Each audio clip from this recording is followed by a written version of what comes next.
Page 44, Pavanne. Here, I think in the United States, we tend to say Pavanne. We put an accent on the second syllable. I think the French, they just say Pavanne. They're both about the same, Pavanne. It's an old style, Middle Ages type dance. You can read about it up above. 4/4 time, 1 sharp, we're in the key of G major. Make sure you can do the scale on G major, blah, blah, blah. Okay, let's just check the notes and the rhythms and all that. 3rd finger here, so it's 1 and 2 and 3 and 4. 3rd finger, thumb. Connect all this right now. Oh, come over. And thumb again on that. This way you're in position for the next note. And the second line is very similar to the first. Let's go down to the last 3rd line here. 1 and 2 and 3 and crossover. They're saying 4th finger here. This is putting you closer to the D that's coming up, that whole note. We're going to play that with the thumb, so we'll use 4 here. That way it's just a little easier to reach it. And then last line, just reach up. 4, 1 and 2 and 3. And now 3rd finger, don't know why, but they did. I mean, you don't have to. You can use 4 on both of those. And again, 4 there, 1 and 2 and 3.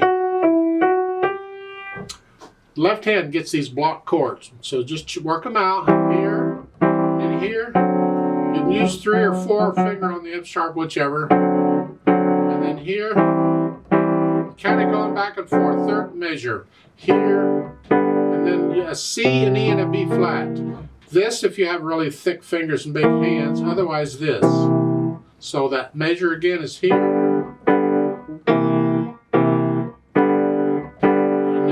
Last measure, the first line, 3rd beat. That is a C sharp, an F sharp, it's in the key signature, and an A sharp. Here you can put a thumb on there because they're all black keys.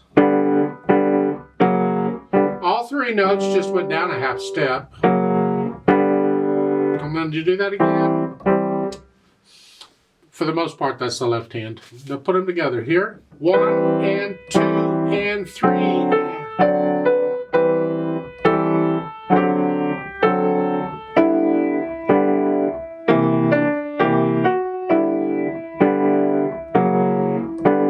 So something like that, and we can add in the articulation. Well, in the left hand, all you got are the chords. You play them as connected as you can. You can't, but you do the best you can. Just try and connect them. The right hand, you have the phrasing. I don't know if that's really, you want to lift up there or not. In my mind, you want to play the whole phrase, the whole musical sentence connected. And in this arrangement, it turns out that each line is a musical sentence. So it just connect it. Then lift up. It's like taking a breath. Do that between each line. Otherwise, I would connect it. Then dynamics, well, that's the melody. Softly. Dolce con espressione. Don't you love the way I pronounce those words? Just dolce is sweetly. Con is with expression. Sweetly with expression.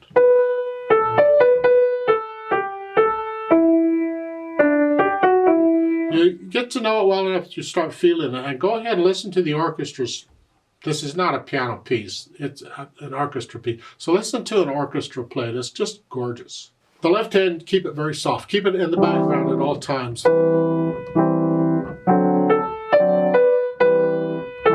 You can put somebody to sleep with this very nicely.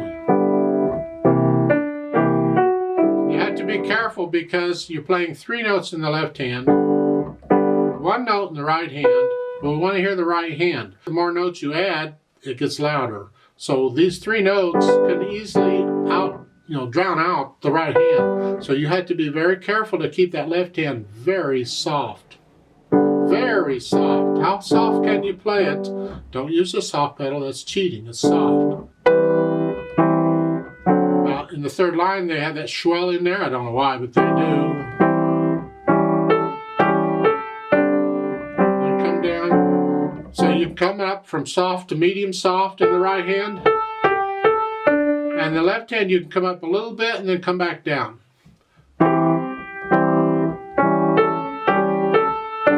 And then these notes, the left hand come down. So you have to get soft. Listen to this as it dies away, following the left hand. And then you're soft again for the last line. Till the end, you're going down to very soft in the right hand.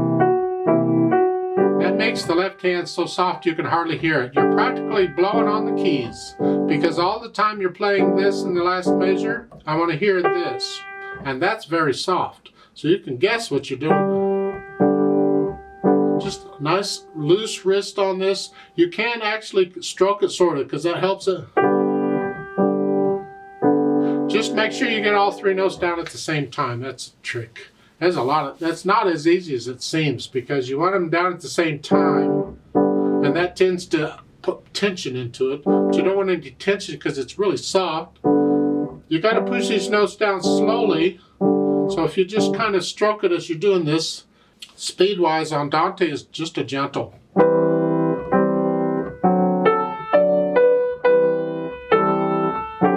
About that speed, I think. The fact that you're giving this harmony tends to tension. I tend to want to get louder just.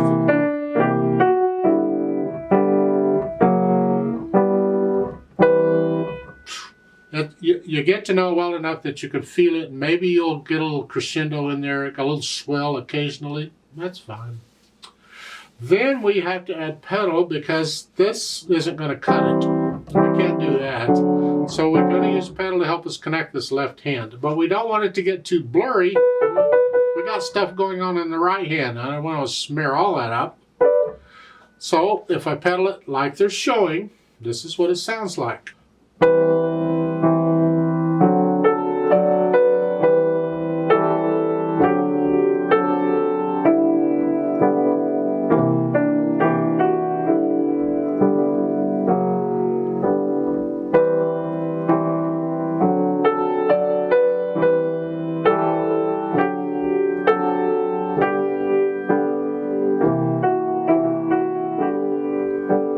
Sounds okay to you, go with it. I don't like the blurriness. So I think in that case, when there's eighth notes involved, I'm going to pedal with each beat. So the first measure, I'd pedal the first two beats, and then pedal each of the next two beats separately. That way it clears out some of the blurriness. And I'm going to do that throughout. Anytime there's eighth notes, I'm going to pedal each beat. It's like at the end of the first line, they tell you to pedal each beat. It's that same pedaling I'm going to do when there's eighth notes. So then it would be that.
Don't slow down at the end. Remember, this is a dance. We got to keep a steady pulse. So no changing the tempo anywhere. Very slow dance, but it's a dance. It could probably go a little faster than I play it. If I played this 10 different times on different days, I'd play it 10 different ways at 10 different speeds, I'm sure. I like to play it with you very slowly to just check the harmony and all. I'm not going to do the pedaling because I want you to hear the notes and you can hear it better without the pedaling. So I'll give us 4 counts and let's play it together. 1, 2, ready, go. 1 and 2 and 3.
page 45 there, I have a quiz. Schaum loves quizzes. So let's just go over that briefly.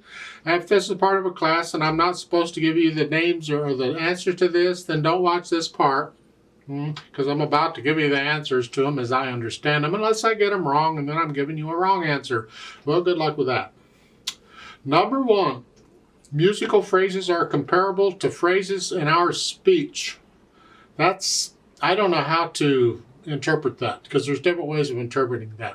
Musical phrases are comparable to sentences.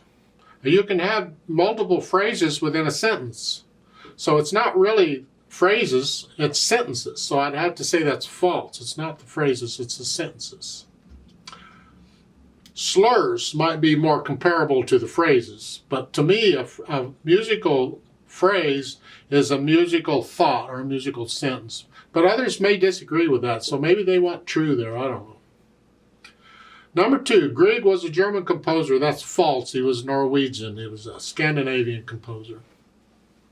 Number 3, the Carrie dance is typically Irish. That's true. You can go back and look in the book. It says all about it, I'm sure. Number 4, as a general rule, the top note of a chord is played more stressed than the rest of the notes. I wouldn't call it a rule, but many times you will play the top note of the chord a little louder, just to bring it out. But really, if there's going to be any rule, it would be the melody note. If there is a melody note somewhere in the chord, that's to be played louder. But yeah, a lot of people will play the top note in a chord a little louder, whatever. Number 5, I would use E and D in this trill. And what they're showing is a half note E with a trill sign above it. And the notes involved, well, they don't give us the key signature. We're going to assume we're in C major with no sharps or flats. So we're using these notes in the key signature. And if I have an E, the next note in the would be an F. So the notes used would be an E and an F, not a D. So that's false. Number 6, to play from 3 staves means to play chords with 3 notes. No, it's false. That's just silly. There, don't even think that. Forget that. Number 7, lento means to play with spirit, not unless you're dead, because lento means slow. So, yeah. Number 8, I will slacken my tempo when I see this sign. And the sign they're showing is RIT period. It's not really a sign, it's an abbreviation to a word. And slacken means to slow down, then yes, that's true. You will slow down. Rit is short for ritardando or ritenuto, and you slow down gradually. Number 9, Rossini wrote Salut d'Amour. That's not true at all. Rossini did not write that. You can go look it up and see who wrote it.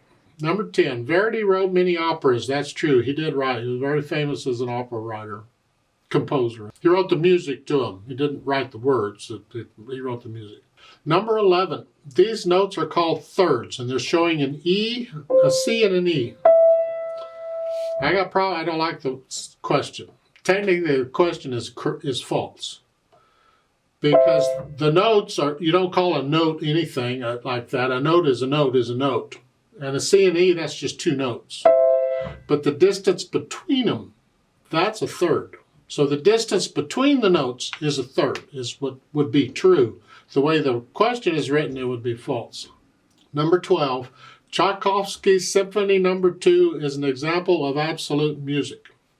And that is true. If you go back and review the definitions for absolute music and program music, generally symphonies and sonatas and that kind of thing, that would be absolute music.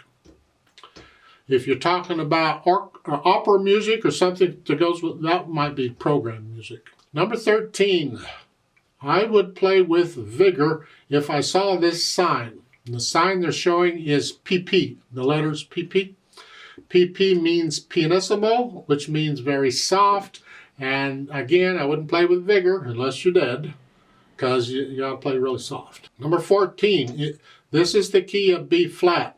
And they're showing a key signature with 1 flat in it. And that is incorrect. The flat is a B flat, but the key signature is the key of F major. F major has 1 flat. 15, this show a sign. It's a sideways curly thingy. sideways S, or whatever you want to call it.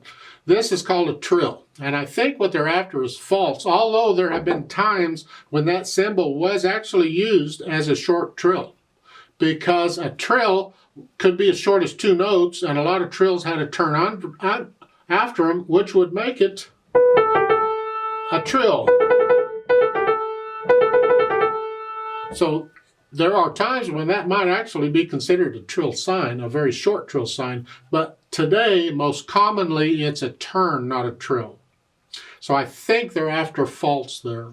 Number 16, when 2 or more melodies are played at the same time, it is polyphonic music. That is true. That's what polyphonic means. Poly is multiple. Multiple musics, multiple tunes. At the same time, like a round. It could be the same tune being played at 2 different times, like a round. That's what, or 2 different melodies at the same time. Number 17, all great musicians had absolute pitch. That is false. Absolutely not. The absolute pitch is actually a rarity. Only a few had absolute pitch. I had one piano teacher in college who was a prodigy, and he had absolute pitch, perfect pitch, as we want to call it, and it drove me nuts. But I don't want to study under any prodigy anymore. I want somebody who's had to struggle. I mean, this guy, nothing was trouble to him, it seemed like. And he didn't understand the struggles I was going through to try and do this stuff. So that's another subject, another video. Number 18, Anton Rubinstein was a Russian composer. That's true, he was. Number 19, a wavy line placed vertically before a chord tells us to accent the top note of the chord. False. No, the wavy line is an arpeggio line. So it tells you to roll the chord or play the notes one at a time. That's what the wavy line means. Number 20, last one. If I played upward from C to E chromatically, I would play 5 keys. Well, let's find out. C to E. Chromatically means every key. 1, 2, 3, 4, 5. It's 5 keys, so I guess it's true. You would. And that's the end of this book and the end of the quiz. And congratulations if you made it this far. Really, once you get to this point, you can pretty much just go out there and get some anthologies, which are books with collections of stuff in them, and just kind of have fun. There's a thing called a graded anthology. I have a few of them. And graded means that the pieces get harder, more difficult as you go through the book. That's graded. So they start fairly simple, and then they get really hard. So those are nice because you can find stuff in there at your level, whatever it is. You won't play everything in the book, maybe, but you'll find a lot of stuff. And then the easy stuff, you use that for sight reading material. So that's good to do. Just get an anthology, whatever kind of music you like. Or just, I don't know what kind of music you like. There's all kinds of sacred music or spiritual music. There's opera music. There's orchestra music. There's classical music. There's popular songs and stuff, and jazz and blues and stuff. It's all, whatever you like. Go out there and have fun with it. Explore.